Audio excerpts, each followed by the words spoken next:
Hello, it's me again. Okay, villain number 5, Dr. Heinz Doofenshmirtz.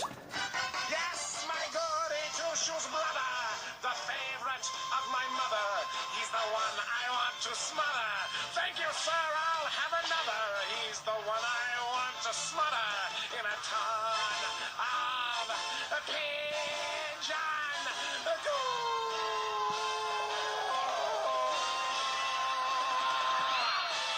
You see how I held that last note? Good, huh?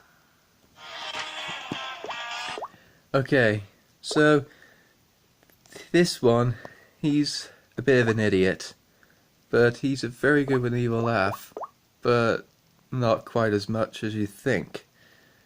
Yeah, he's an inventor, but a doctor. Not a medical doctor, but he is no, he is a failure because he's always fighting his nemesis, Perry the platypus. You know that animal, the animal that fights him. You know he's a secret agent, a platypus who can't talk. Well, of course he can't talk. He's an animal. Okay. Dr. Heinz Doofenshmirtz is the main antagonist and sometimes an anti-hero of the popular animated Disney Channel series Phineas and Ferb, and a supported protagonist of the 2011 TV film Phineas and Ferb, the movie, Across the Second Dimension. His nemesis slash best friend is Perry the Platypus, who foils almost all of his semi-evil schemes, though a few turn out to be successful. Doofenshmirtz is known to have a general disregard for the welfare of others, often getting angry at people for simply performing their jobs. He is easily angered and will build elaborate machines to fix problems he has, such as making clones so he doesn't have to wait in line. Though he claims that his lifetime goal is to become ruler of the tri-state area, it has been touched on a few times that he is almost mentally incapable of continuing with his schemes without Perry there to stop him, and he could probably conquer the tri-state area easily if he simply didn't wait. It seems that it is some kind of mental need, as when Perry doesn't want to thwart him for bad-mouthing a whale. Yeah, bad-mouthing a whale, that's whatever that is. He has been known to chase him down and demand that he thwart him, much to Perry's irritation. He also has a deep respect for Perry the Platypus, and when not planning anything, the two get along quite well. Also, Perry tends to save Doofenshmirtz's life wherever his plot attempts to blow up in his face with a lethal threat. In his early life, Heinz was just a simple little boy, presumably living presumably somewhere in an Eastern European country called Drusselstein. He was often abused by his parents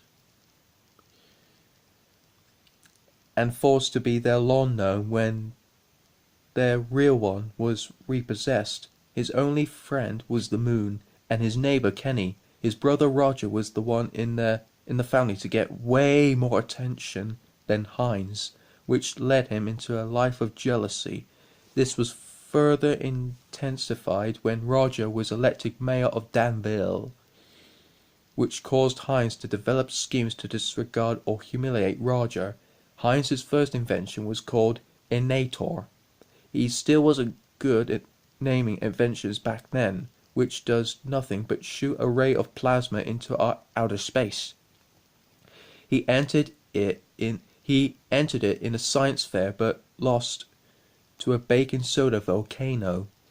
On the next science fair, he entered an even bigger Innator, but still lost to another baking soda volcano. God, he still wasn't going to give up. Nobody likes him. Also, in his young adult years, he started up a bratwurst vending business, but it was later put out of business thanks to the hot dog vending industry. Most of Doofenshmirtz's inventions end with Innator, as Doofenshmirtz planned they would perform the function that Heinz programmed to ensure that he would be trying to achieve. Most of his Innators are destroyed by Perry, but there were several that proved to be either successful or beneficial in nature. But he failed all the time because Perry was always there to stop him. They do get along quite a bit as hero and villain.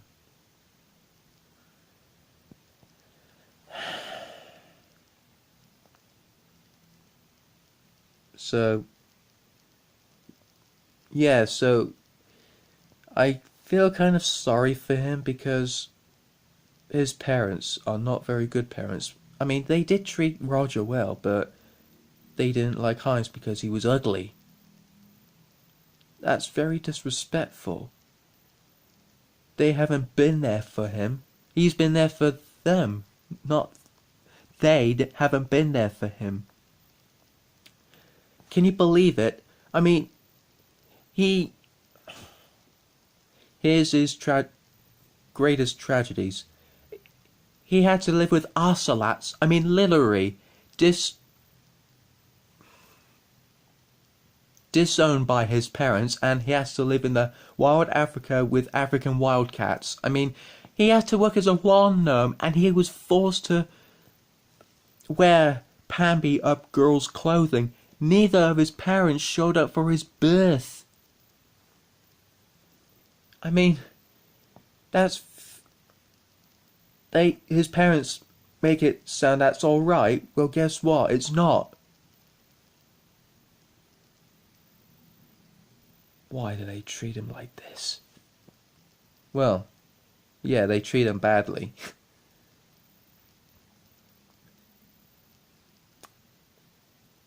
And in the second dimension, there was another him, only wearing black and an eye patch. His other dimensional self, with the eye patch and a beard on his chin, he had a stupid tragedy story. He lost his choo-choo train. I mean, that's it? That is an emotional backstory. That's his great tragedy. Doofenshmirtz, the real Doofenshmirtz, has the greatest tragedies. And his other self is telling that he lost a toy train. I mean, how good is that? I mean, that's the weirdest tragedy. That's the weirdest tragedy ever.